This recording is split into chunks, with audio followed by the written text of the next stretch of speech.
Blessed is our God always, now and ever, to ages of ages. Amen. O heavenly King, the Comforter, the Spirit of truth, everywhere present and filling all things, treasury of blessings and giver of life, come and abide in us, and cleanse us from every stain, and save our souls, O good one. Holy God, holy mighty, holy immortal, have mercy on us. Holy God, holy mighty, holy immortal, have mercy on us.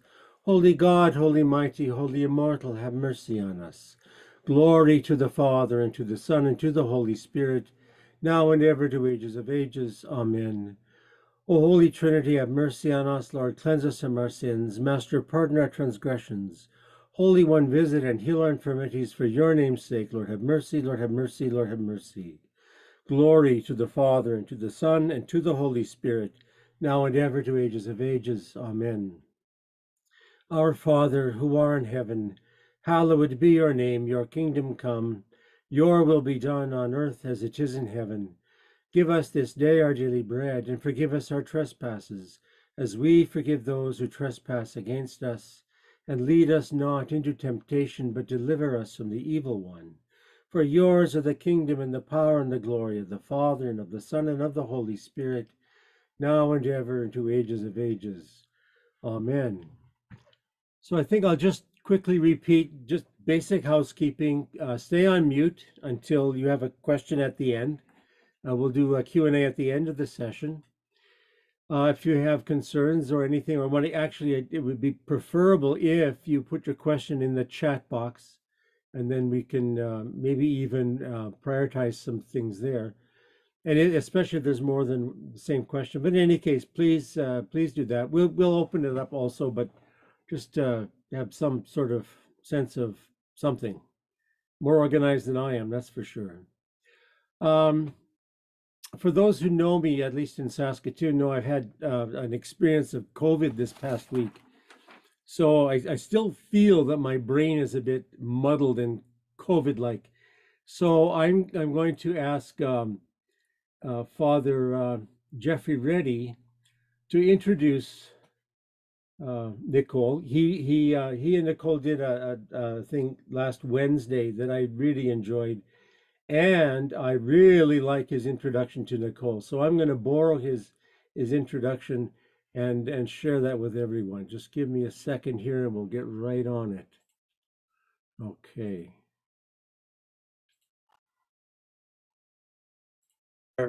And privileged today to introduce to you my very good friend and erstwhile colleague, Dr. Nicole Rokas, who has in the past taught in the Faculty of Divinity here at Trinity College. In fact, it was 3 years ago that we taught together a course on sanctification of time, and I know this quite keenly because I'm teaching that course again now. And as I said to the students the other day, I'm enjoying channeling my inner Nicole Rokas at moments in the course as we reflect on aspects of time and liturgy and so forth. But Dr. Rokas is an acclaimed now author and podcaster and a certified trauma-informed coach. And through her writing, speaking, and working with clients, she seeks to help others locate meaning from within the toughest issues of life and faith, like despondency, grief, and trauma. And she's well known as the author of a quite popular book now called Time and Despondency, Regaining the Present in Faith and Life. And she's a native of Wisconsin, but now lives in Hamilton, Ontario, with her overactive beagle, Felix, it says on her website. So I don't know if we'll be hearing from Felix during the course of the seminar, but if we do, that's what that's about. She has her PhD in history from the University of Cincinnati. And as I say, I'm honored to welcome you here today, and we look forward to hearing you about remembering all these things. So over to you. Okay, thank you. So, Nicole, what am I missing? The title of the retreat is Time and Trauma. Thank you. I can say more about that in detail. Yeah, see, I told you I have COVID numbering. Thanks, Nicole. Well, jump in, and Okay. and if I need to add anything, please let me know, and let me know when you need to do a share. I need to share screen. can start sharing the slides now. Right. I can do that as soon as I figure out where they are again. Or actually, no, sorry, pause. I want to start with something else. Sure. And I'm going to share my screen for that. So thank you everybody for being here.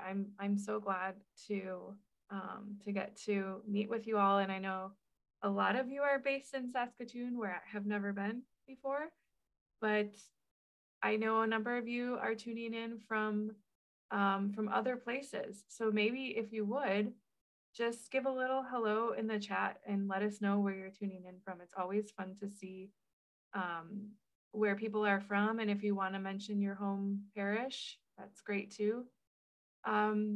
But I want to thank all of you for being here, and a quick hello to my compatriots in the States, and also a hello to those of us in Canada who are joining today. It's an international talk. It's officially international. So I am joining you from Hamilton, Ontario, near the Niagara region. I want to start tonight's talk with a little bit of a check-in here. And the question is, how do you feel in your body as we begin this talk? And you can answer this question through something called Mentimeter. All you do is hold your phone up to the screen to catch this QR code. And if you have an internet connection, it should take you to the Mentimeter presentation. I use Mentimeter. I prefer it for questions like this rather than chat because it allows you to answer anonymously. So your name is not attached to your answer.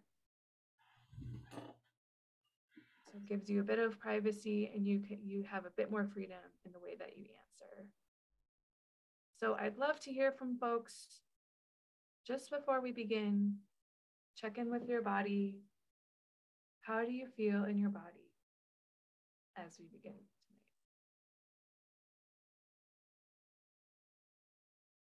Where are you feeling tension? Maybe you're very relaxed because it's Friday night. Maybe you're feeling cold, thirsty, tired. How do you feel in your body as we begin? Flop down, that's the first thing I saw. I love it. Flop down. I'm not sure what precisely that means, but it gives me a good picture. Anticipatory, ready, nervous, restless, worn, sluggish. Yeah.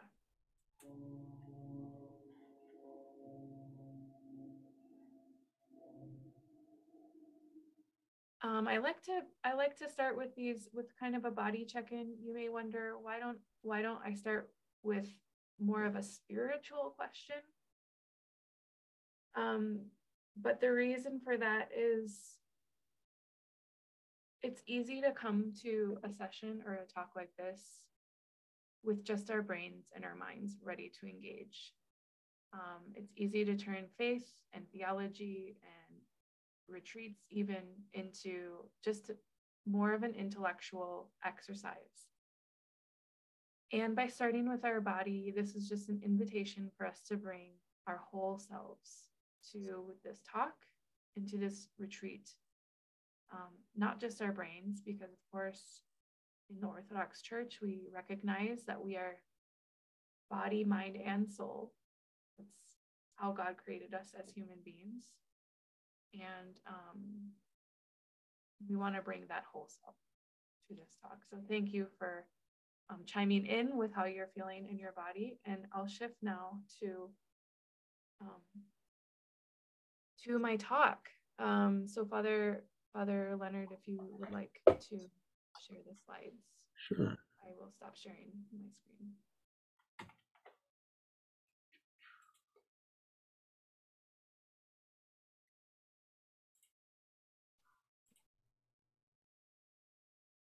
Yeah, I think I got it. Yep. Good.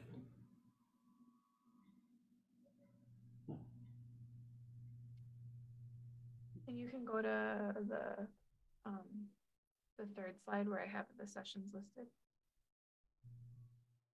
So when Father Leonard and I were talking about what to call this retreat, it's always hard to name talks and retreats in advance because it's hard to know exactly what you as a speaker will come up with and what you'll be thinking about, weeks or months down the road when the retreat actually takes place. So, um, so we settled on the title "Time in Trauma," which is kind of based off of a podcast series, mini series that I did on Mission Faith about a year and a half ago. So that's sort of the general theme. But as I've prepared, I've kind of broken that theme down into 3 sessions. Tonight's session, I'm calling Trauma as Mystery. It's going to be a talk that gives us kind of an introduction to trauma, what it is, but particularly exploring trauma as a realm of mystery, even sacred mystery. Tomorrow morning session, I'm calling Time Zones of Trauma, Trauma Over Time in the Mind and Body. And that's actually going to be kind of a hodgepodge of a few things, but mostly introducing people to something I use a lot in my work with clients, and that's the polyvagal theory, an approach to understanding trauma states and stress states in the body. And then tomorrow afternoon session 3, I'm calling Holding Space for Trauma in Liturgy and Life. And that in that talk, I'll explore some points in the Orthodox liturgy that I think are worth exploring and holding close to us for those of us who are trauma survivors as we engage in healing from trauma. So that gives you a little bit of an overview of what I'll be talking about today and tomorrow. Father Leonard, you can go to the next slide.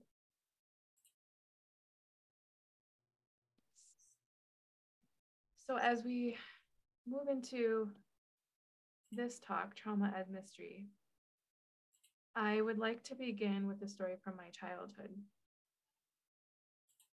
It's not a particularly pleasant memory, but in the grand scheme, it's also in the grand scheme of my life, not a particularly devastating one. It's one of countless experiences that has shaped me and that has prompted both inner turmoil, but also inner healing. I start with a story from my own life for a number of reasons that I'll sort of mention a little bit later on. But first and foremost, I start with this story as an invitation for you to also bring your memories and experiences into awareness to the extent that you feel able and willing to do so. Not that we're going to share all our stories or anything like that, but just as you're going through this session tonight, I invite you to hold in your awareness things that you've gone through. So on to the story. We're going to play a little game, Mr. W said, or at least I think he said this. It's been 25 years since this experience took place, so I'd be lying if I claimed my memories of this experience to be sacrosanct. But they are the memories that I have, the memories that I've carried with me, and the memories that have shaped me. I was 11 years old in 5th grade, and as I recall, we'd finished all our lessons for the day or the week, and the bell to go home was still 10 or 20 minutes away. With nothing left to do, Mr. W said, we were going to play a little game. Mr. W was always doing things like this, starting games or making funny jokes or dressing in costumes or teasing us. This is what made him the most popular teacher at my elementary school. Everyone wanted to have him for 5th grade, including me. For this game, he explained, we were to stay in our seats. He was going to walk around the room and stop at each of our desks and give each person a compliment in front of the entire class. That's it. That was the whole game. There was no way to win, but also no way to lose. But this way, Mr. W said, we'd all be able to get a compliment and recognize something special about ourselves and about one another, which is important. This, of course, was the mid to late 90s, the height of the self-esteem revolution, when it was thought that the best way to ensure a child would mature into a thriving adult was to nourish them with a steady diet of compliments and praise, however superficial or arbitrary they may be. I was so excited to hear my compliment, I almost couldn't sit still.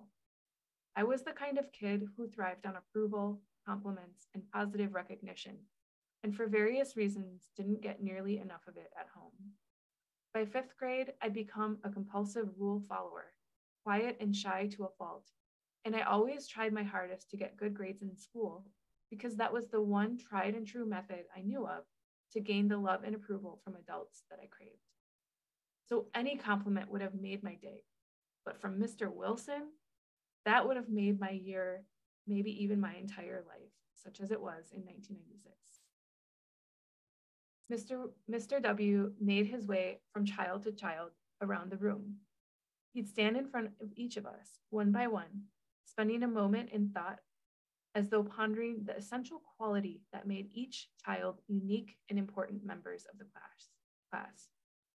Kyle, the most important boy in class, who often got in trouble for interrupting Mr. W to argue a point or ask disruptive questions, was praised for his inquisitive nature. Your questions are so intelligent, Mr. W said, even though usually Kyle's endless cross-examinations exasperated him. You'd make a great lawyer. When he got to Chris, the boy who sat in front of me and teased me day and night for my thrift store clothes, my frizzy hair, my constant mistakes in math, Chris got a particularly glowing review. I don't remember what his compliment was. Maybe a positive note about his good looks, his funny class clown jokes, who knows? But I do recall feeling like the praise was wholly undeserved, given all the torments he put me through. It doesn't matter, I told myself. Once I get my compliment, I'll have something to feel good about too. Next, it was my turn. Mr. W stood by my desk, staring hard at me for a long time, as though really searching for something to say. Eventually, his expression turned a little sour. I don't really know what to say for you, Nicole, Mr. W said, shrugging his shoulders. I just haven't decided whether you're a good girl or a bad girl. Every time I start to think you're a good girl, you do something bad, so I don't have a compliment for you. With that, he turned his back and moved to the next student. My face turned red. My heart pounded. Were my classmates staring at me, laughing? I don't remember, but it hardly mattered. His words alone were enough to heap coals of burning shame and humiliation onto me. But I am a good girl, I wanted to cry out. But good girls aren't supposed to speak out like that.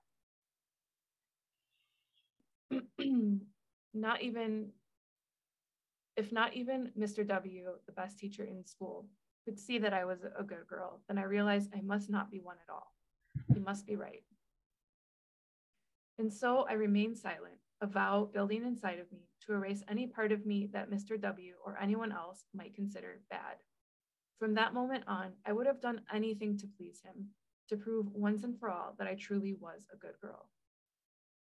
To this day, I thank God that this was the worst experience I ever had with Mr. W, because I now realize that although he never abused me in a physical or sexual way, nor did he do so to anyone that I'm aware of, some would consider his behavior to be a form of grooming, of exploiting my vulnerability, conditioning me to validate his perception of me over my own sense of self, and feeding my desire to please him by any means possible. Was this experience a trauma? I'm going to wait to address this question until the very end of this talk. But I want to leave that question in the air because a lot of us have things that we go through and they have an imprint on us and an effect on our lives. And we wonder. On the one hand, the experience doesn't seem like it should be as bad as it was, but it has still affected us. So does that mean our experience was a trauma? So I'll come back to that question at the end. I began with this story with Mr. W, first of all, because trauma is first and foremost about our stories. The stories of what have happened to us, to our children, to our ancestors, to our neighbor and fellow man, to humanity. It's also about the stories. Trauma is also about the stories about us that others force onto us through acts that are blind, unloving, neglectful, coercive, controlling, manipulative, or even violent. It's also about how distressing and dark experiences disrupt and fragment our life story into pieces. Finally, trauma is about the story of healing, of how we enter into the story of salvation, of Christ's redemptive presence in suffering, and how entering into his presence in our suffering helps us rescue our own personal stories from the death of trauma. And so I share a tiny slice of my own story with you, not to gain your pity, but rather as a reminder that when we talk about trauma, or even the theology of trauma, we are not talking about isolated intellectual ideas or arguments. We're talking about human beings, human wounds, human stories. There are many questions I still ask myself about that day in Mr. W's classroom. But let's start with a question that is perhaps of general interest to all of us here today. What is trauma? And Father Leonard, you can go to the reddish slide that says where I'm coming from. In exploring the question of what trauma is, I want to just share a little bit about where I'm coming from on this question. I'm coming to not only as a trauma survivor who's had to work through situations, not only the Mr. W situation, but also other situations in my life, and work towards my own healing and continue to work towards my healing as for the rest of my life, probably. I'm also speaking on this topic as a certified trauma-informed coach, which I've been doing since late 2021, so not that long. But one of the reasons why I chose to move in that direction and receive my certification is because in my writing prior to that point, I often explore difficult topics. I don't know why, but that is just the only thing I ever want to write about is difficult topics like despondency and grief and all the fun things. And because of that, writing would often find myself having conversations with people where they were sharing difficult things that happened to them. And I wanted to be able to navigate those conversations safely and responsibly. And so I received my certification from a place called Moving the Human Spirit Coaching Certification School. And I've been working with clients in that kind of work since 2021. And also working on some writing about the sort of towards an orthodox theology of trauma on my Substack called Remembering All These Things. So these are the capacity that I'm talking about trauma in. I'm not speaking about trauma from the vantage point of a licensed mental health practitioner, which I'm not, or a doctor, or anything like that, just to make you aware of that.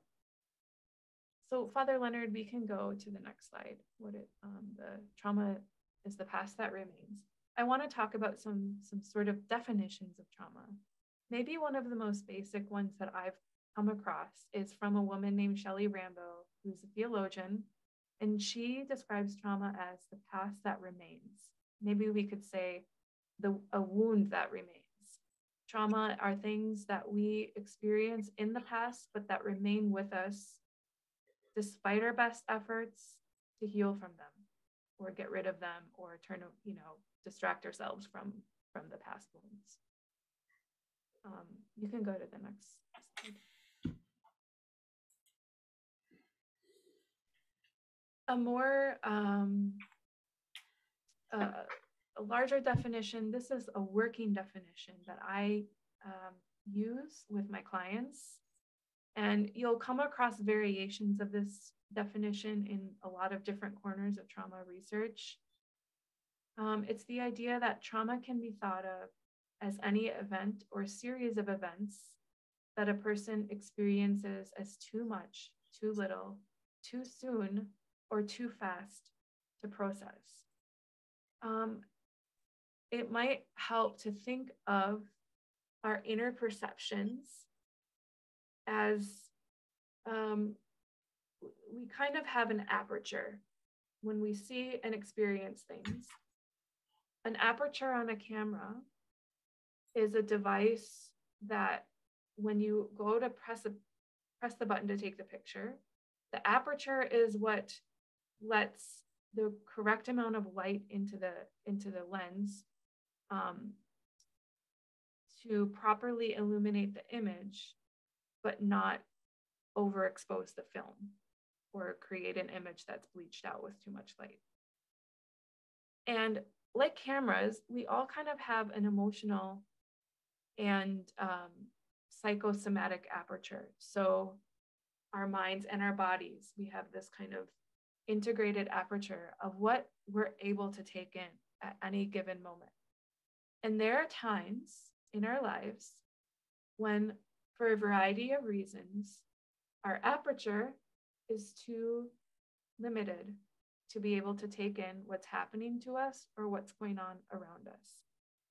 And this can be because of experiences we've had in our lives. This can be because of the particular makeup of our physiology and our nervous system. It can be for a whole bunch of reasons.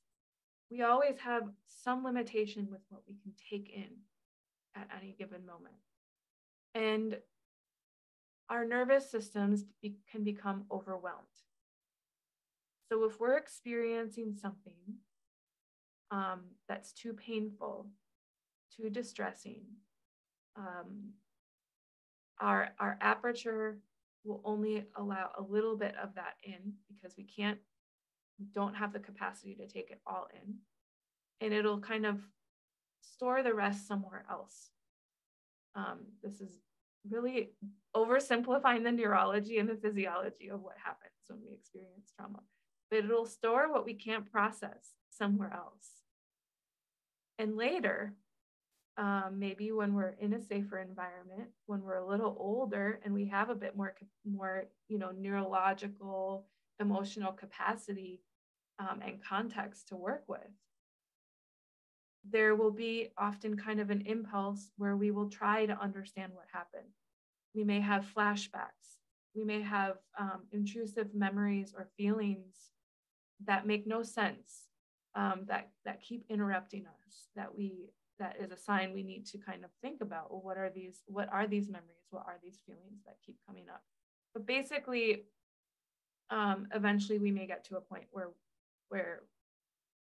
on some level we're trying to process something that happened because we weren't able to process it at the time. And so the different categories of what we might be unable to process are things that are too much, so just too much to take in, too little, when there's not enough of good things to take in, not enough love, not enough care when we're children, if we're in an environment where we're being neglected. If something happens too soon, someone treats us in a way or sexualizes us too soon before we're of an age where that could possibly be consensual. Or if something happens too fast to process, you're in a car accident, or you suffer a number of tragedies in quick, rapid succession. Before you get done emotionally processing one tragedy, another one happens, and another one happens. Multiple family members dying in a short period of time, that kind of thing. So these are kind of some of the categories where something we might be unable to process. Things at the time that they occur. In my own healing journey, and more recently in my work with clients as a trauma-informed coach, the question of what trauma is and whether such and such an experience really qualifies as a trauma, these kinds of questions come up really often. And they most frequently function almost as gatekeepers. We tend to assume that an event must be bad or heinous or bloody enough to qualify as a trauma. A trauma, we imagine, is what soldiers have when they return from war. It's what a battered woman has when she's covered in visible bruises or cuts. And we have a harder time seeing if we ourselves don't exhibit those particular symptoms or conditions in our life, we have a harder time seeing our own woundedness as traumas. Perhaps because we're afraid that this will mean we're damaged beyond repair, or that this will require some kind of monumental self-help undertaking, or at the very least acknowledging what may have happened to us. Maybe we don't feel worthy of the kind of concern we tend to afford victims of more visible or acute traumas. Maybe we're afraid no one will believe us, no one will understand why such a seemingly insignificant experience or facet of our lives has affected us so much. Maybe secretly we believe it was our fault. Maybe we were raised in an environment that shamed weakness and vulnerability, that believed even the hardest struggles in life were surmountable by pulling ourselves up by our bootstraps and just pushing through, and that if you couldn't get over it, then you obviously weren't trying or praying or working hard enough. Maybe we're just afraid to feel, really feel, the anger or sadness or confusion we've locked behind closed doors. Maybe we don't understand how trauma can even exist in a world where God is supposed to be in control and supposed to be loving and merciful. And so to face the reality of trauma, either our own or that of other people, would mean opening the floodgates to a lot of difficult spiritual or theological questions that we're not sure there are answers to. Or maybe deep down, we just don't believe we should be struggling as much as we are. Maybe we weren't abused or violated in any technical or extreme sense. Maybe, as psychiatrist Mark Epstein has said, it's no more than the ordinary traumas of everyday life that make us feel like a motherless child. Do we really have any right to complain or claim to be suffering?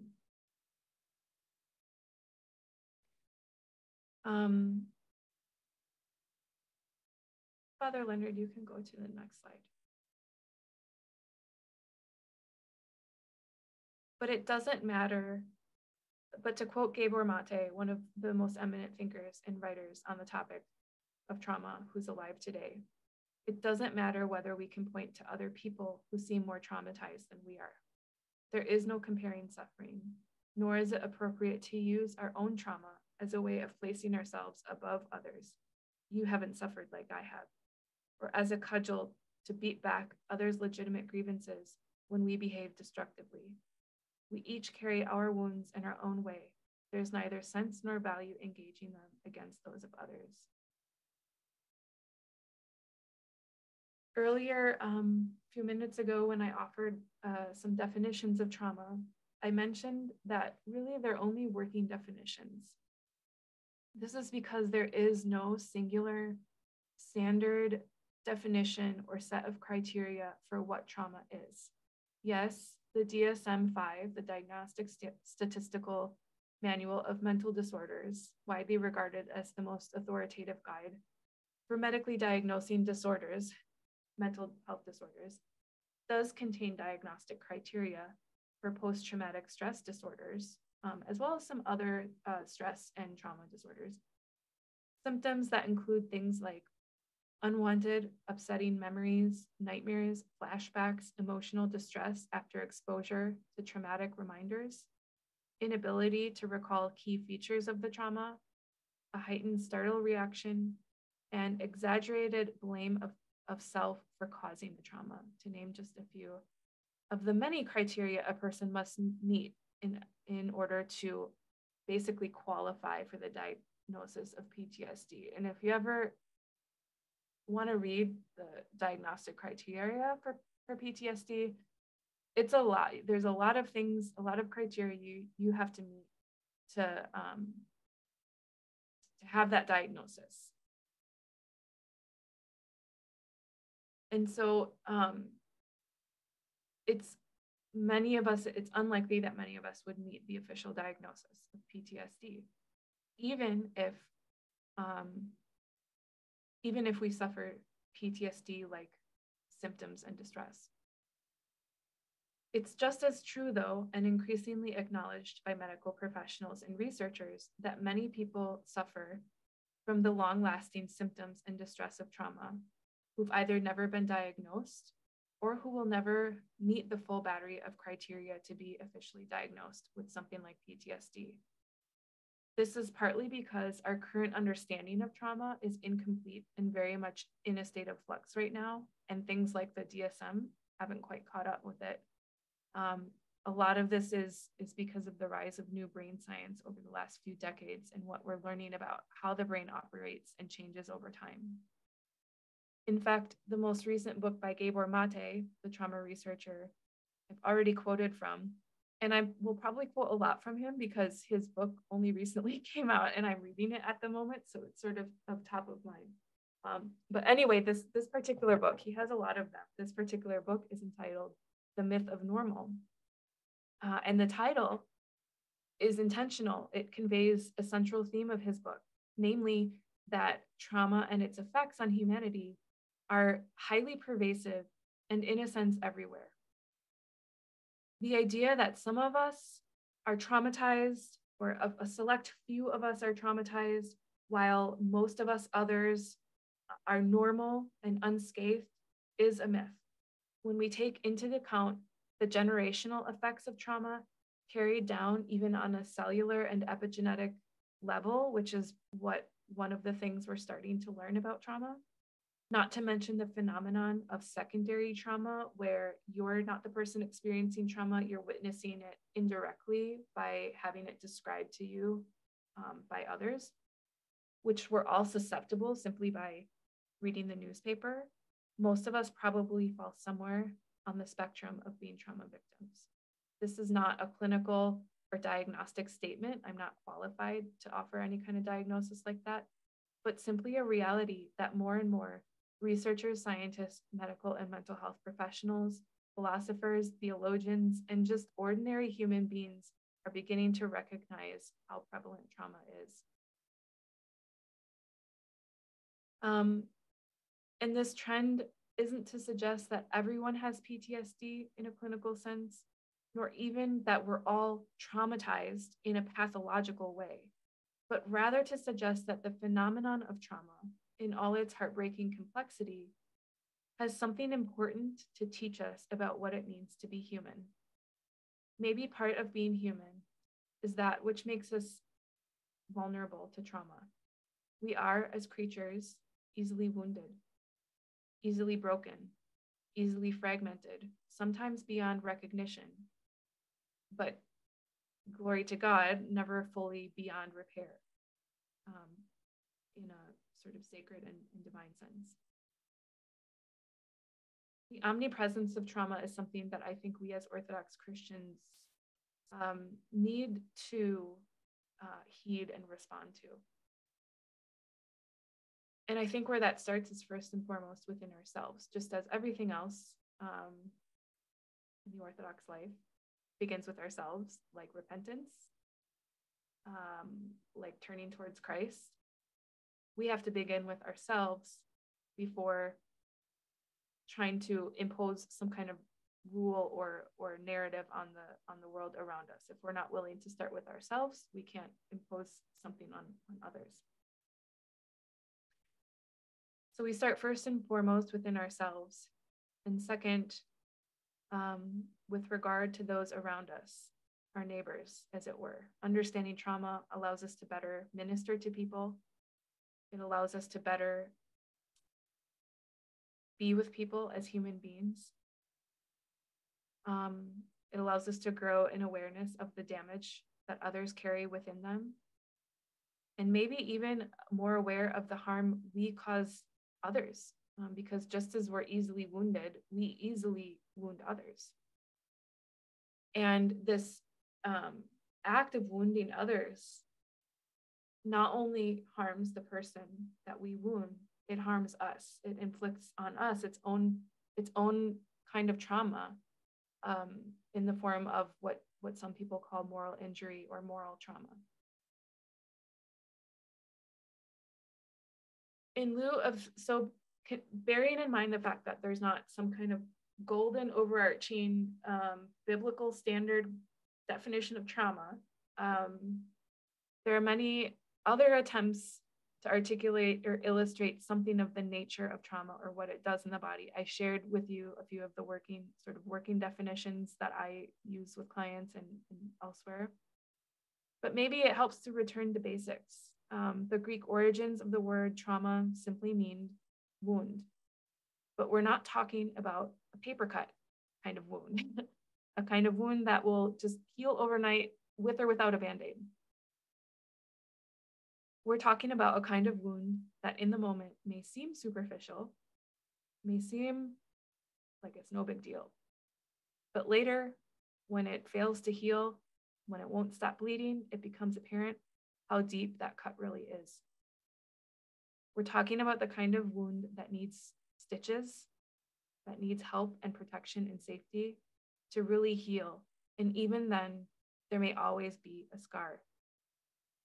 And yet, as evil as the acts that result in trauma can be, when we encounter the love of God in the scars and imprints of trauma, they become holy. I want to say that again, because I want to make really clear that acts of sin that result in harming or traumatizing others are never holy. It's never okay. But when we encounter in those wounds, when we encounter the love of God there, these wounds and these scars can become holy. It's not the acts of trauma that I'm saying are holy. It's that moment when we find Christ in the deepest place, which is in the heart of suffering, in the heart of our wounds, in the heart of our scars. I'm reminded of the words of Saint Macrina's sister nun. So Saint Macrina, I'm sure many of us know,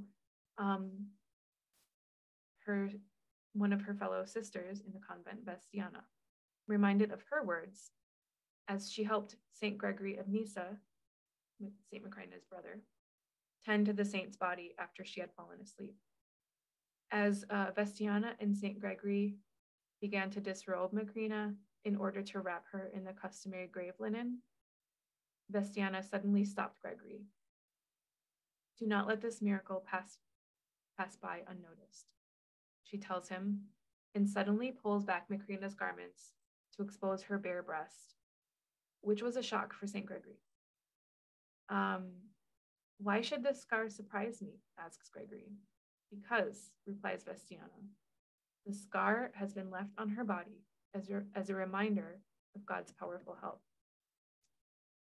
It turns out, and she proceeds to tell this story, that Macrina had once suffered from an illness, in fact, a tumor that almost took her life. To make matters worse, the tumor was located on her breast, and although a doctor may have been able to help, it was considered immodest for a holy woman to show that part of her body to anyone, even for medical reasons at that time. Despite this taboo, though, Macrina's mother, Saint Amelia, cried and begged Macrina to just see a doctor, but to no avail. Macrina's pain grew worse, the tumor grew bigger, and finally, in a moment of desperation, she asked her mother to pray and to make the sign of the cross on her breast, after which the tumor began to dissipate and shrink. But even after the tumor went away, the scar remained. This scar, said Vestiana to Gregory, is the tiny trace of that tumor. It appeared in place of the frightful tumor and has remained until the end, that it might serve, as I imagine, as a memorial of the divine visitation, an occasion and reminder of perpetual thanksgiving to God. Do not let this miracle pass by unnoticed. Vestiana's admonishment, her insistence that Gregory confront the wounds, scars, and redemptive pain of his beloved sister, is reminiscent of encounters with the risen Christ. Encounters that confront us not only with the resurrection, but the reality of Christ's wounds, which continued to accompany him in his risen state as scars. And these scars bore witness to the reality of his earthly existence and resurrection. It was his scars that proclaimed his resurrected form to truly be a resurrection, a resurrected body, not just a resurrected ghost. And so these scars, the scars of Christ, are holy, just as the scars of Saint Macrina are holy. And we all, like Saint Macrina, have suffered wounds. We've suffered traumas, both on the skin kind and inner traumas, places where the thin facades of our lives have ruptured open from the myriad infirmities of a broken world, broken selves, broken people, broken perpetrators. And yet we so often rush past our scars, leaving them unnoticed because of the pain and torment they remind us of. We rush past them not simply out of conscious choice, but even on a neurological and physical level, dissociating and ignoring pain and gravitating towards distracting sensations and thoughts. And so perhaps the first step of healing, in the fullest sense of that word, that encompasses recovering our inner capacity to receive the love of God in the midst of all we carry within us. Perhaps the first step of healing requires that we choose freely out of our freedom not to pass by our own scars and wounds, choosing instead to see them, to acknowledge them, and just to notice them, if even for a few moments. Bessel van der Kolk writes that the only way we can begin to change the pain we suffer from, the only way we can begin to change the pain we suffer from trauma, whether that pain is emotional or physical, is by becoming aware of our inner experience and learning to befriend what is going on inside of ourselves. As Christians, we know that we're not alone in this process, that we can befriend the pain within us because that pain does not have final authority over life and death. And that when we do befriend that pain, we also more closely abide with Christ, who lives within the very center of our suffering. The comments that I started with by Mr. W was one of the many experiences in my life where I too have had to learn to not pass by my wounds and my scars unnoticed. I've had, with this experience as elsewhere, I've had to learn the art of sitting with pain. Sitting with is kind of a buzzword in trauma care, learning to sit with feelings, sit with sensations that may cause us pain.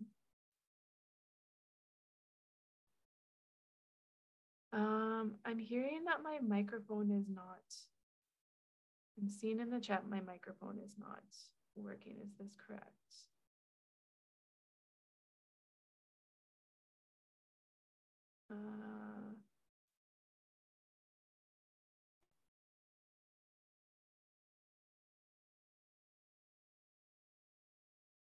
Can I get a quick break? Can people hear and understand me?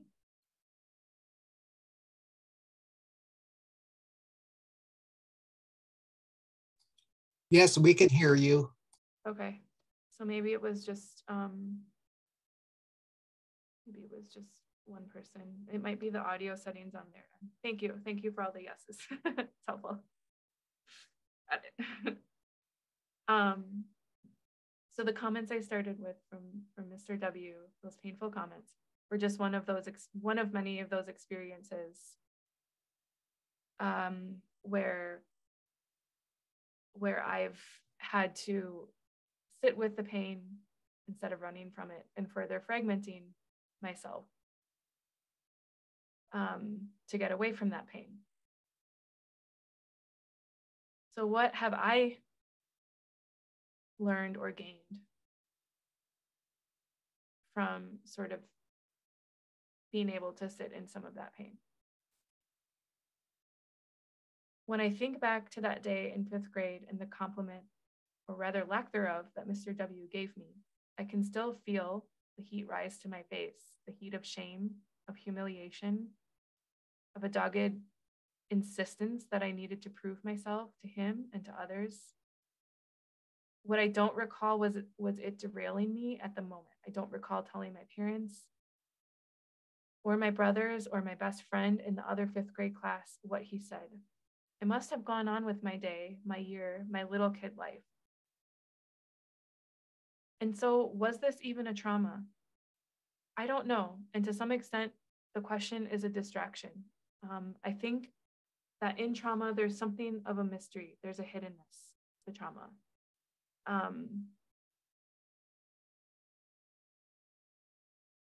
Trauma is not what happens to us, but what happens inside of us. This is a quote from Gabor Mate, another one.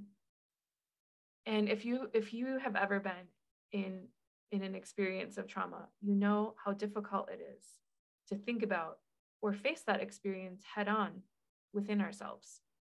Just as we instinctively shut our eyes or turn away when we try to stare at the sun, such that we can never fully see the true outline or shape of the sun without the aid of sunglasses or special camera lenses, so too our trauma experience is blinding when we try to focus our mind and heart directly on them for too long. It's only with practice, with guidance from others, perhaps a professional, with building trust and connection to safety in the present moment, that we can even begin to look at these experiences from a bit of a side angle, to examine the full weight of pain and distress and fragmentation they've imprinted on us and on our lives. And even then, we'll never fully see the whole thing at once. And that's a mercy, I think. I think God allows us only to see what we're capable of seeing. It's only over the course of time, careful work, and the grace of God working within us that our emotional aperture that I mentioned earlier expands to begin to allow more and more of the experience and its effects on us to become visible to us. And so, as I said, I don't know in some kind of diagnostic criteria way. I don't know if this experience with Mr. W is a trauma, but to some extent, this question is a distraction. It doesn't. What I do know is that the experience wounded me in ways that went largely unrecognized for years and decades, because I believe I just wasn't able as a child to fully take it in and fully see how much it hurt me. I only began to realize how deeply this experience had wounded me while I was doing intentional healing work around other so-called bigger, big T traumas in my life that were more obvious to me and more obviously affecting me. And while doing some of that work, memories of my fifth grade classroom kept popping up for no reason, out of nowhere. So I would push them away. They were distracting. But the more they came up, the more I began to wonder why and remember this particular painful event that happened in that room. Not that I had ever truly forgotten it, but I just had never spent much time with it, probably because it was too painful. When I allowed myself to sit with this memory, to allow it to return now and then for me to explore, I was able to see its impact on my life long after fifth grade. How it created or contributed to a fracturing within my sense of self and my sense of safety and connection to others. How it combined and coalesced with other painful episodes in my childhood to teach me that it wasn't safe or reliable to trust my inner sense of self, particularly my sense of my internal goodness. And by this, I don't mean some diluted sense that I was completely perfect or without sin, just a sort of intuitive sense that something in me was good, that, I now recognize as kind of the icon of Christ within me. Because trusting that sense of my own goodness would only lead to humiliation and shame. The experience with Mr. W convinced me that even my best efforts to be a good girl and later a thoughtful, caring, capable woman were likely meaningless or untrue, because people would probably just see me as bad anyways. It conditioned me to believe that if I wanted love and connection and approval, I would need to work twice as hard to prove my goodness and my worth to others. And when others did show me love and connection, it taught me that such things were conditional and likely to be taken away as soon as I messed up and accidentally acted like a bad girl. All of this from a few words from a teacher who knows what he was thinking. I don't know. I have no idea why he said the things that he did. So how can all that damage happen from just a few little words? Again, that's part of the mystery of trauma. Maybe the same words spoken to another child would not have hurt them as deeply. Maybe the same words spoken to me on a different day, a day when perhaps I had a stronger sense of love and safety from other adults in my life, would not have hurt me so deeply. But those words from that person on that particular way, through the alchemy of other life experiences, hurt me and wounded me. It was only in dwelling with the pain of this memory, the way my skin still prickles with sweat when I would think about it, and still does even a little bit today, the way my face burned and my heart throbbed with humiliation, that I could begin to see myself with my own eyes rather than Mr. W's eyes, that I could begin to recover my own internal sense of myself, of my childlike sense of goodness, rather than this open question of whether I was good or bad. More than that, I could begin to see how hard I had been trying as a child and how foolish at best, cruel at worst it was for an adult like Mr. W to call all of that into question in such a shameful way. And I share all of this unbraiding process. And this little experience that I share is just a microcosm of my life, just like you have little stories like this that are a microcosm of your life. And yet this is a life God gave us and the path that God gave us to walk towards him. And beginning to kind of take these experiences and be able to sit in them with Christ slowly over time and help him, ask him to help me see the truth of things, and which includes the truth, the pain, the true pain that I carry from things, and gradually unbraid them, unbraid those lies and painful, distressing symptoms that I feel even in my body. I share kind of my process in this to give you sort of a picture of what the story of trauma can kind of look like when we begin to unbraid our pain. So I think I will end there. It's now, I think, a half hour for questions. If I'm on a different time zone, but I'm pretty sure it's now a half hour for questions, and that was my goal, was to end up with a half hour.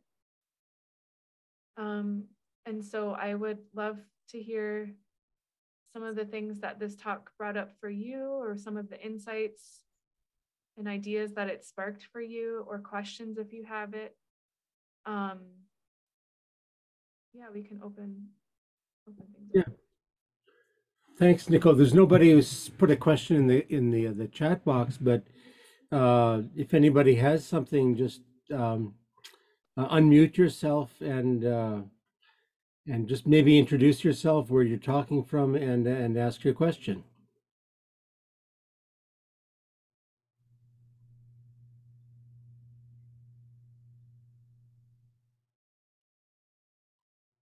And also take some time maybe to think and to process. There's no rush. Yeah, for sure. I don't mind silence. Yes.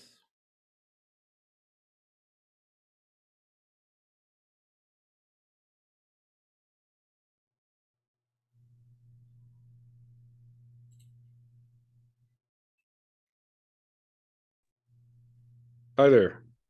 I'm Hi. Father Herman Fields. I'm the priest at the Antiochian Church in Saskatoon, so good friend of mine. Sometimes I think people are very traumatized and they don't, and sort of, like you say, people kind of categorize trauma as yeah, but that's something extreme that doesn't apply to me. I find myself not, I'm very reluctant to argue with them, but have you experienced that too, that people are sort of resistant to describing their situation? And do you have sort of tips for how to nudge people so that they may come to the realization on their own or something like that? Yeah. So it might be helpful to think first about what are the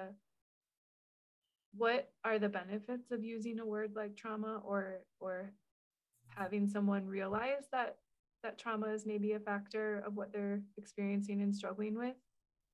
Having that word in and of itself doesn't do anything for anybody, but the fact that that word links people to research and insights about how pain and suffering affects us, in our mind, body, and soul, and the fact that healing from trauma is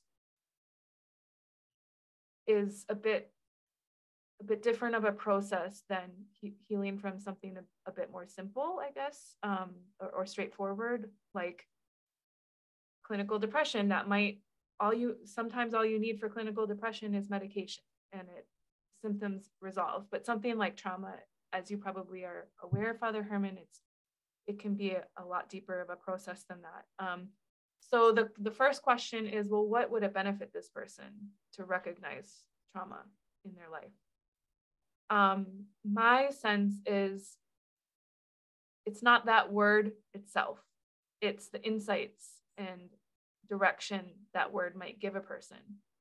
And so there's a lot of ways of just talking around that word and not using it, but saying the same things and introducing them to the same ideas and insights without using that word.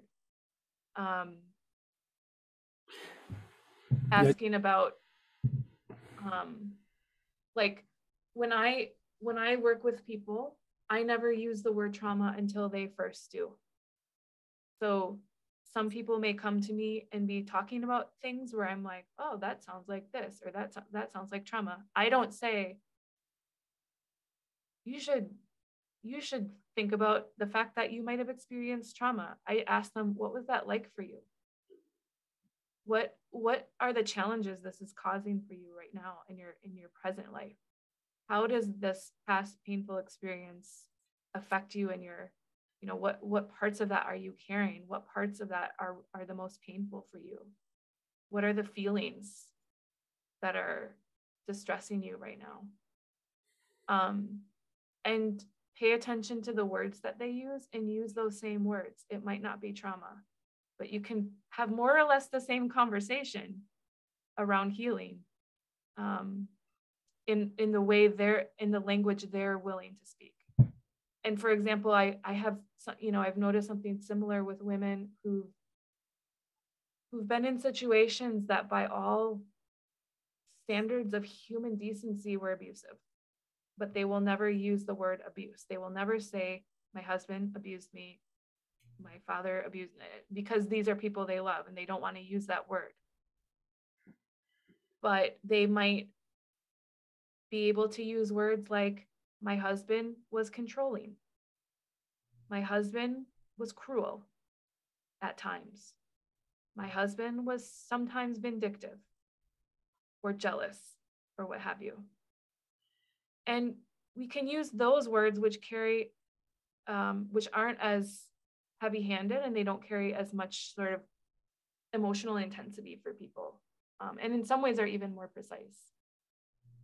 I don't know if that's helpful or not, but it's that's definitely very helpful. I guess when I want to nudge people, it's that I think they could recognize there's an aspect of their current state which isn't completely transparent to them, and perhaps just the word trauma isn't the only way of getting there. But that's why you probably want to be gentle, because obviously if I tell you that well, you're acting this way for a bunch of reasons that I know and you don't, that can be insulting, right? It's more than insulting. Yeah, it's specifically it's in the nature of, if the person has gone through trauma, it's sort of in the nature of trauma that they distrust themselves. Yeah. And so if their inner sense is, I haven't experienced trauma, even though maybe you suspect they're struggling with a trauma-like experience. If their inner sense is they haven't, and you swoop in and say, no, but you have, it's just one more person trying to get them to distrust themselves even more. And my own sense, and this is where I don't know how people work with trauma who don't have a faith in Christ is, and I've benefited a lot from a lot of professionals who have no faith affiliation whatsoever, but I don't know how they do it, because this takes so much patience and like waiting. But my own sense is when a person needs to realize something, God will give them the eyes to see, and to rip the scales off of their eye. Those scales may be serving a purpose. They may be protecting them from an awareness that they are not ready to handle. And to rip that off by trying to speed up that process can be really detrimental. Or it could just not be the process that God has for them to take towards healing. That's really helpful. I'm scribbling and scribbling, so thank you. You're welcome. Such a student, Father Herman. There's a question that came in the chat that goes, all of what you says resonates with me. Can you suggest a plan to begin dealing with the wounds, any books, any path, where to start? Great question. And I can see, I can imagine in that question, because it's one that I hear a lot, and it's one that I myself ask from time to time. When we're trying to seek healing, it can feel overwhelming, because when we're starting to gain awareness of our lives and our pain and our struggles, we might feel like the curtain has been opened and now we see everything, and where do we even start? And so before I make any recommendations, I want to say that just as trauma, something like these few words from Mr. W can affect a person on so many different levels, so too can little bursts of healing experiences affect us on a lot of levels. And so in one sense, it doesn't really matter where you start or what you do, because one little thing we do to part of the body affects the whole, whatever the verse is about the body of Christ. But a little yeast leavens the whole loaf. And so maybe the first place we can start is sort of surrendering that overwhelm, surrendering that even begin spirit, and just asking God to be with us in whatever steps we do take, as small as they may be at first. In terms of specific resources, I want to recommend a book that is recently, because this is an Orthodox crowd, you might appreciate this book. Find it. It's a book called Healing Work: Giving Humanity a Second Chance by Father Joshua McCool. It was recently published by Ancient Faith. This is a second book by Father Joshua. His first book was a bit more introductory to healing, different areas of healing. This second book, Healing Work, gets a lot more sort of under the hood of healing from really deeply rooted wounds, including trauma, including childhood neglect, all sorts of things, and gives kind of an overview from an Orthodox perspective of different healing modalities that are out there, whether it's with a psychotherapist, whether it's EMDR, which is rapid eye movement, which a lot of people benefit from, And that might be a nice, just little introduction to the options. And pay attention if you read that, what you kind of gravitate towards, what sticks out as something you might like to try. There's also people like me. I work with clients not as a psychotherapist. So if you have tried working with a therapist and didn't like it, or it didn't work for you, maybe try trauma recovery coaching. It's a slightly different modality than traditional psychotherapy. Other resources.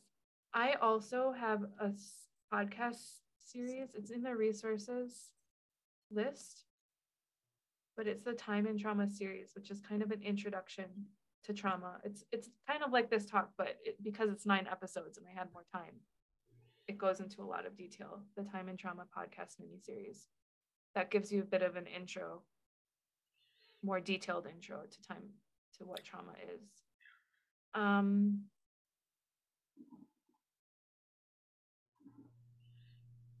For me also, and I don't say this to suggest that you just need to pray harder. In fact, I reject that kind of whole mentality. Woundedness is a lot more complicated than just praying it away. But I will say that for me, the liturgy has been a real site of restoration for me, because I almost see the liturgy as, I said, trauma is first and foremost about the stories we tell. And liturgy too is a story we tell and a journey we take every Sunday. And sometimes I show up for liturgy and I'm truly dissociated. I'm not with it. I'm barely able to sort of understand reality as it's going on around me. And yet I get to travel the journey, and something will stand out to me. Something will bring me back into community, back into reality. And there's so many lines from the liturgy that stand out when I need it most. So that's not a permanent solution. The liturgy is not going to solve all of your problems, but it is going to be a vessel that you can rest in the midst of distress and pain, and that will keep you safe on your journey. I see Thanks. other questions. Which one do you think we should talk about next, Father? Well, then that from Sarah Hodges, perhaps. Okay. The next one in the Okay. along that same line. Yeah. So Sarah writes, along the same lines, how trauma-informed are most priests, and when should a priest recognize that a parishioner may need more help in this area than he can offer, especially if the priest is coming from a healthy family of origin and a healthy marriage? Great question. My sort of standard refrain is, don't assume you're trauma informed if you've never been trained to be trauma informed as a priest. Even, and this is surprising, but also don't expect your therapist to be trauma informed unless they have specific training in that area. Yep. So if you're a priest, even if there's a lot of priests out there like Father Leonard who are qualified psychotherapists or licensed to work in that capacity. That doesn't mean your priest is trauma informed, unless he has some training in that area, or that's become a special area of practice for him, that he's able to offer conversation and counsel in that area. So basically, it's not that I don't say this cynically, but I wouldn't expect most priests to be truly trauma informed. No. But can I interject? Yeah. Priests aren't trained to be therapists. There's a lot of priests who are very, very good at counseling and listening. I think the whole aspect of hearing confession is great training towards that. But don't assume that your priest has those kind of tools. But if you have a priest who's able to say, well, you know what, why don't you go and talk to, then you've got a good opening there, and someone who is very loving and kind and says, well, this isn't my area. You can talk to someone who's really good at this. and that works.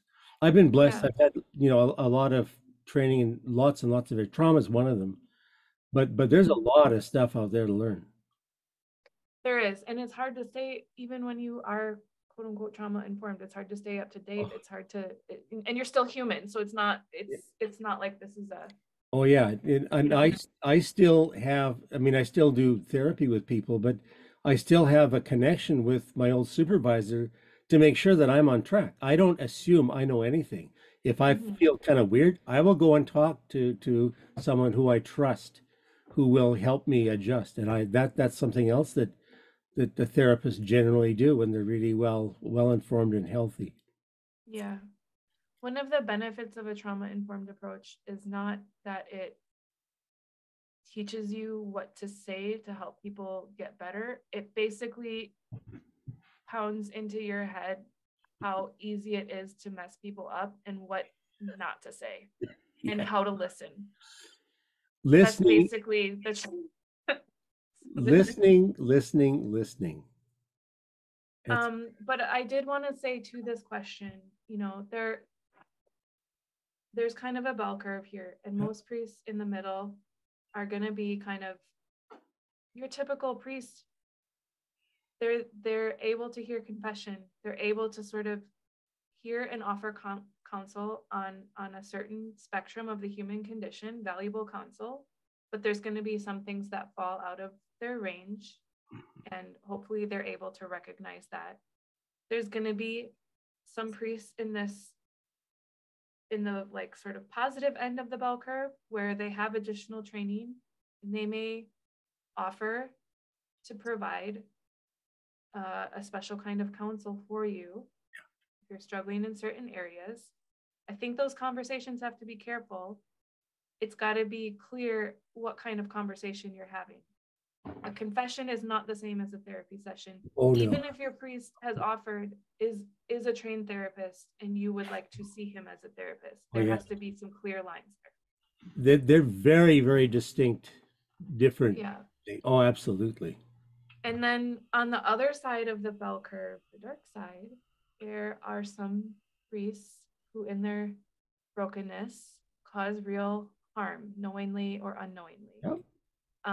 And sometimes it's because they're not aware of what they're doing, and other times it's because they're wolves in sheep's clothing.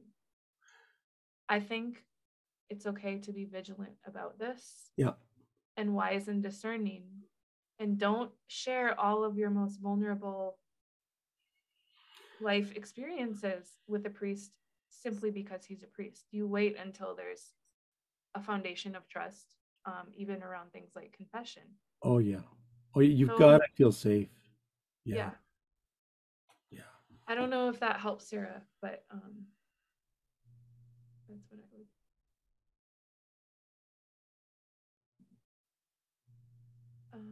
Yes, Natalie mentioned that I do have a little talk out there about confession from a trauma informed perspective. I should find the link. Maybe I'll put the link in tomorrow or something. Yeah. Other questions here? One there that says maybe you will cover this more tomorrow. Can you explain more fully what aspects of the Orthodox tradition help a wounded person to sit with Christ in their pain? I love the way you talked about liturgy, and that addresses it to some extent, but maybe you can expand on that. Yeah, I think that perhaps one of the most valuable and most beautiful things that the Orthodox tradition gives us in this area is freedom. Yeah. And a recognition of the gift of our free will. When it comes to healing, we all experience healing in so many different ways. And even when you look at how Christ healed people in the New Testament, sometimes he used mud and spit. Sometimes he just said the words. Sometimes he made people stretch themselves out first.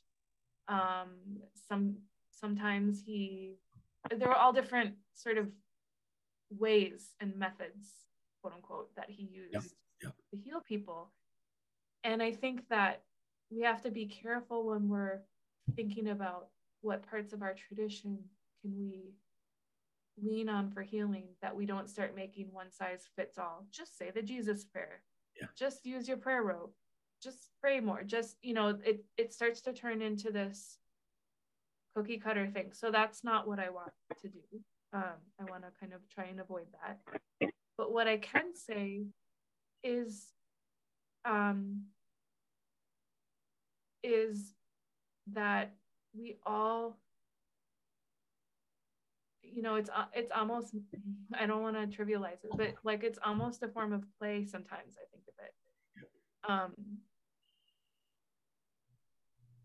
When we have all these different ways of praying or particular prayers, and maybe one of those is going to be a really something that speaks to us in a certain moment. We can sort of sample a lot of what we're given in terms of prayer and prayer practices and fasting practices, prostrations, things like that.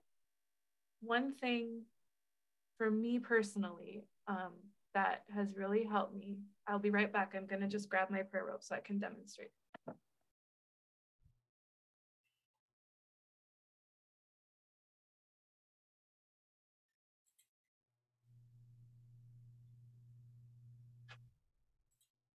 Okay. So one thing that helps me when I'm having a season where stuff is coming up and I've got to work through things in a new way, or I'm struggling with memories, is a prayer rope, but not just, well, use your prayer rope. I use it in a particular way. And it's just something I've stumbled across that really helps me. But I will, instead of saying the full gamut of my morning prayers from my prayer rule in my prayer book from the Jordanville Seminary or monastery, I don't always have the capacity to do that if I'm really struggling. And so I will take out my prayer rope and I'll spend as long as I need to with the memories that are coming up. And every knot that's on here, I sometimes will just press, like grab onto and really press, and I can feel that physical sensation, and it reminds me that I'm here, I'm present, I'm safe right now, and I can surrender this memory to Christ. And maybe I say, Lord, have mercy, very slowly, and then I move to the next knot. And that whatever shame or feelings come up, I sort of channel the pain into pressing into the knot. And somehow that helps me remember things, but almost as an offering to Christ, where I'm remembering it, but I'm offering that pain and whatever is there for me to learn that I can't see. I'm just offering that to Christ and sitting with that as long as I need to. Sometimes I cry while I'm doing that. Sometimes I zone out for a little while and then I come back. But for some reason, holding these knots while I'm having those memories has just been so helpful. And what I love about the prayer rope is these knots you can't untie them. If you read the story about how the whole legend behind how the first prayer rope got made, I don't know if it's true or not, but basically these knots consist of, like, I forget however many crosses that the string gets crossed all together, and it makes all these little crosses, and that's one little knot. And that is, to me, that's just an icon of, like, these memories that I have, they feel like knots in my soul. But sometimes the knots is where the cross is. And so I don't know if that makes any sense, but it's something that really has helped me over the years, and I return to pretty often, actually. It's a pretty pretty regular way for me to offer my pain to Christ and to be able to sit with pain in a way that I can bear. But Thanks. there are a lot of practices like that. With a little creativity, we can ask Christ, what do I need? What is Yeah. something that will help me? And he will show you. And the other thing I think, if I can add a little bit to that, is this isn't a science that says, well, do this and therefore that. It's very much a creative art, and listening to the person is so critical to help them, and then you understand and feedback there. They will find it themselves if you kind of go through those questions the way you were talking earlier. That sort of leads into the next question that I wouldn't, if you still have some time. I have a little bit of time, yes. If you know someone who appears to be suffering from significant trauma, are there particular questions that you can ask to help guide a person to recognize or desire help? That's a really good question. I We've want had a to few of them tonight. yeah, these questions really are great. I want to kind of redirect the aim here a little bit. When we think of trauma, I mean, when we think of anyone in pain or any kind of distress, I think as human beings, our sort of fight or flight instinct is to fix it. We got to fix it. We got to get them see a therapist so they can deal with it, and so they don't have to be in pain. We don't have to see them in pain, because it also hurts us to see them in pain. And so that's kind of our mentality a lot of the time. Maybe when we've gone through a trauma, what we need most is not a therapist. We need safety and we need connection. Those are the two things that we're wired to seek, and those are the two things that trauma robs us of on a very foundational level, not even a conscious level, but subconscious, and even in your body. You lose the capacity to feel safe and to feel connected with each other. So when you know that someone, or you wonder if somebody is struggling with something like trauma, the first thing we can do is always offer them safe space and conversation. So non-judgmental listening. And listening that's not there to solve a problem, but to bear witness to their pain, even if their pain hurts you, not actually hurts you in a physical sense, or causes you, is abusive towards you or something. But bearing witness to the pain that they are carrying, without gasping or having disgusted looks pass over our faces, but just calmly bearing witness. And questions like, tell me more. Or I'm here for this. I'm so glad that you feel safe enough to share, and I want you to know that this is confidential and I'm not judging things that you're telling me.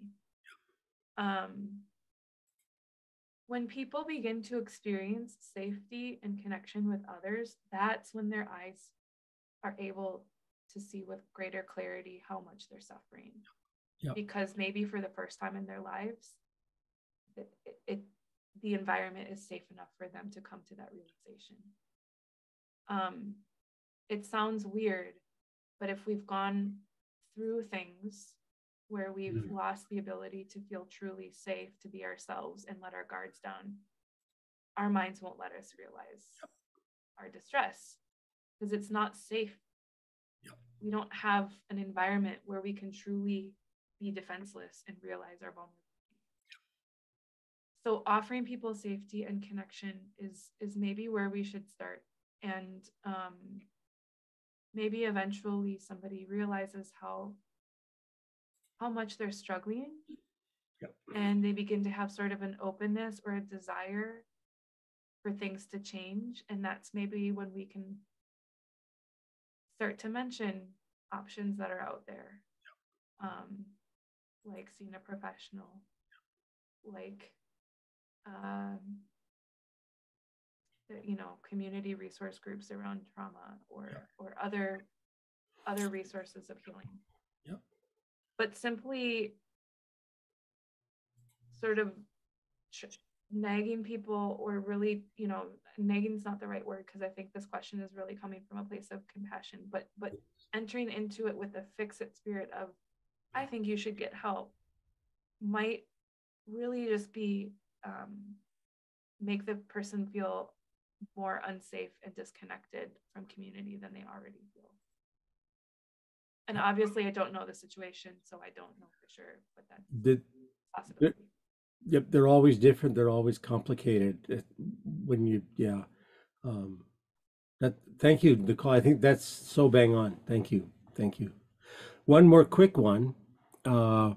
Where is Lunch and Learn? So if you could put that resource up for us tomorrow, and people can tap into that. I'm a huge fan of Lunch and Learn, so. I'll just put a quick. Yes, This please. is a series I did in the fall, and the webinars are up in Yeah. like first week. Thanks, Nicole. Thank you. Any other- So, I saw a question about dissociation earlier, and that's something I'm going to talk about tomorrow. So right. I'm not going to address that. Yep. Thank you. Yeah, I saw that as well, and I knew you would get there eventually. So I didn't push that one to the front. So, tomorrow we will start at 9:30, I believe. Central, 9:30 Central Time, which is 10:30 Eastern Time, which is 11:30 Maritime Time. Newfoundland a half hour later. And 8:30 in Mountain Time and 7:30 on the West Coast. And I don't know what it is in Europe. We're Saskatchewan is Greenwich Mean Time -6. So that means that right now in London, England, it is 2 in the morning on Saturday. So that What about Moscow time? I think they're about 2 hours earlier. That'd be about 4. About Japan. Yeah. I'm just making a guess there. Somehow I get connected with Greenwich Mean Time because it's so. I like math and physics. I like things to be precise, so that works for me. And the other thing I always boast about for all those poor people who live outside of Saskatchewan, and I think one state in the U.S., that we don't change time, we stay the same. But that confuses us because when Central Standard Time comes in, then Eastern Time is 2 hours difference than we are. But anyway, that's another piece. So tomorrow, 9:30 Central Time and 1 o'clock in the afternoon for the third session. And I'm so looking forward to that. So let's just close out with a short prayer for the night. In the name of the Father, and the Son, and the Holy Spirit. It is truly meet to bless you, O Theotokos, ever blessed and most pure, and the Mother of our God, more honorable than the cherubim and more glorious beyond compare than the seraphim. Without corruption, you gave birth to God the Word. True Theotokos, we magnify you in the name of the Father, and of the Son, and of the Holy Spirit. Amen. Thank you so much, Nicole. Thanks everyone for showing up and for sharing where you're from. That was pretty interesting as well. I meant to say that, and then my brain just didn't do it. And I thank you, Nicole, for throwing that one in there as well. This is good stuff. Okay, so we'll see you tomorrow. Bye, everybody. Bye-bye.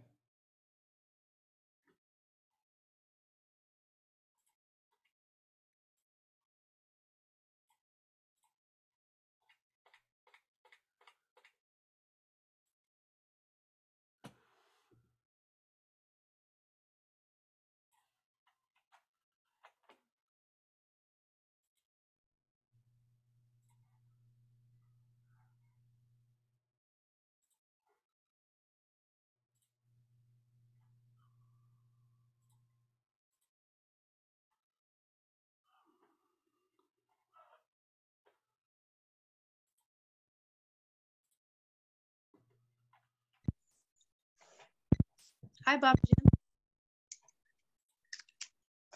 Nice to see you.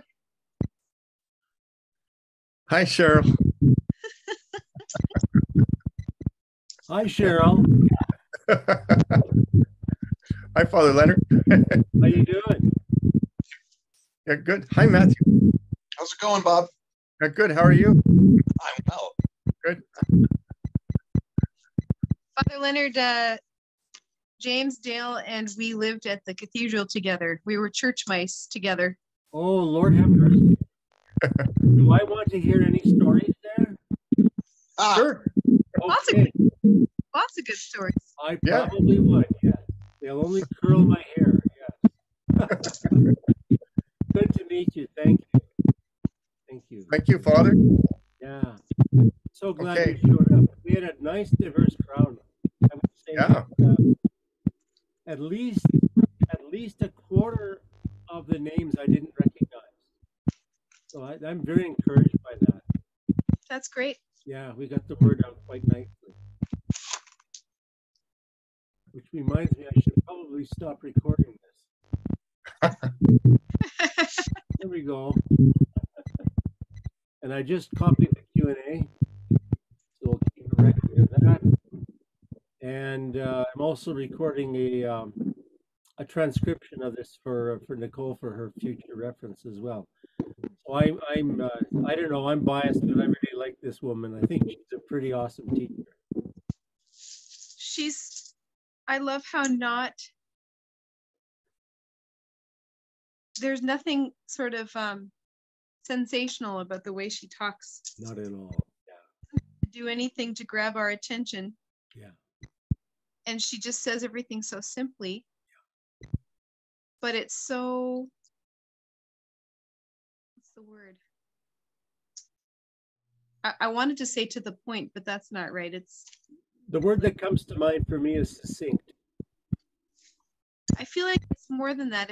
Yeah. But It's like precise, full, rich. Yeah. Well, you throw some words in there. You're a writer. What did you say, Matthew? Effective? affective. Affective? Like Sure. almost like there's-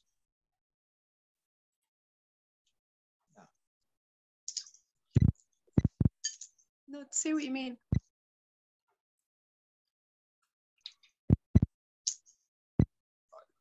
there's just there's a depth to her delivery. Yeah. Just the way she speaks. It's wonderful. Yeah, I'm Yeah. only a little bit biased. And depth. Yeah, depth is, yes. Yeah, for sure. But you're right about the succinct and just that she doesn't say anything that isn't kind of at the heart of the matter. Yeah. She doesn't blather like I do. Or I. Yeah. Yep. I love it. Anyway, I hope we can do more of this. This topic to me is so huge that I hope I can expand on what we did tonight and make more stuff available in the future for people. There's too much stuff here to let it just go. That's my opinion, but again, I'm highly biased about that. I think it's good stuff too. Okie dokie. Okay. Well, I'm going to give my brain a rest from COVID and other things. How are you feeling, Father? Well, much better. I'm still foggy-minded. I'm not happy with where my brain is at, so it's kind of distressing that way. And I get tired fast, but I'm not coughing my lungs out, and I'm not doing all that other stuff. And the sleep patterns are getting back to a more usual thing. My appetite is almost back to what it kind of was, and maybe that's a bad thing. I think if I had some excuse to reduce my BMI, I'd be jumping for joy. But that's just me. Anyway. How's Crystal? Crystal is about a day behind me. She's still coughing a lot. Yeah. But that's just the way it goes. I prayed for you guys. Thank you. Thank you. Thank you. Yes, it makes a huge difference. That's the other thing I was going to throw in there, but it sounds very placating. Say, well, you need just pray because it's very powerful. Yeah, it is, but it sounds like, oh, just pray now. It's okay. No. As a kid. Yeah, yeah. So thank you so much, you guys, for showing up.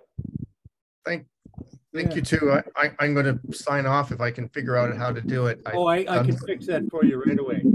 Oh, okay. Bye-bye. See you in the morning. Tomorrow.